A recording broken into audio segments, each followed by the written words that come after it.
بسم اللہ الرحمن الرحیم۔ انفو ورلڈ کے سامعین السلام علیکم۔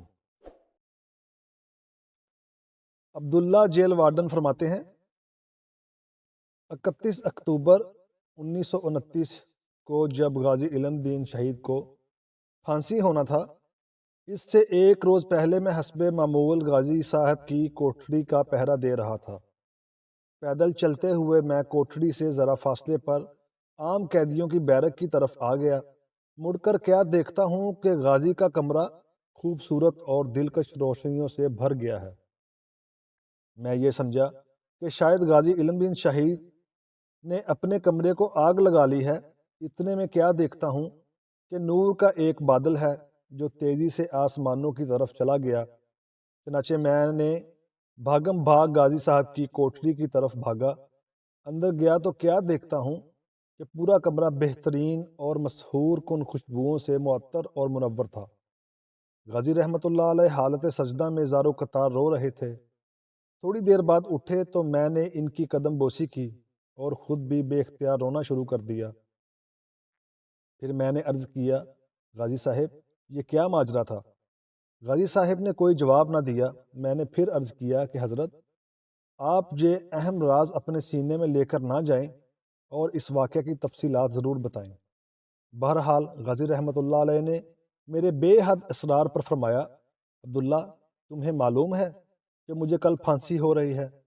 میری دل جوئی اور حوصلہ افزائی کے لیے شافع محشر حضور خاتم النبیین حضرت محمد مصطفیٰ صلی اللہ علیہ وآلہ وسلم اپنے خاص صحابہ کرام رضی اللہ تعالی عنہ کے ساتھ یہاں خود تشریف لائے اور بڑی محبت اور شفقت فرمائی۔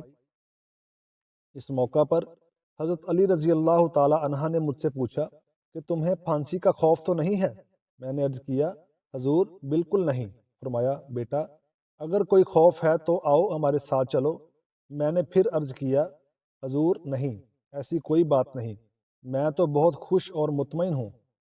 پھر پیارے آقا و مولا حضرت محمد مصطفیٰ صلی اللہ علیہ وآلہ وسلم نے میرے سر پر اپنا دست مبارک رکھ کر فرمایا، پھانسی کے وقت جیل حکام تم سے تمہاری آخری خواہش پوچھیں گے، تم کہنا کہ میرے ہاتھ کھول دیں، میں پھانسی کا پھندا چوم کر خود اپنے گلے میں ڈالنا چاہتا ہوں، تاکہ دنیا کو معلوم ہو جائے کہ مسلمان اپنے پیارے نبی صلی اللہ علیہ وآلہ وسلم کی عزت و ناموس کے تحفظ کے لیے اپنی جان کا نذرانہ پیش کرنا سب سے بڑی سعادت سمجھتا ہے۔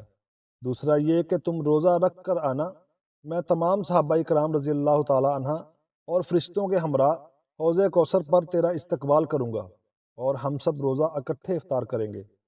یہ ہے تحفظ ناموس رسالت صلی اللہ علیہ وآلہ وسلم کا صلہ۔ اللہ پاک ہمیں نبی پاک صلی اللہ علیہ وآلہ وسلم کے نقشہ قدم پر چلنے کی توفیق عطا فرمائے۔ آمین یا رب العالمین۔ صلی اللہ علیہ وآلہ وسلم۔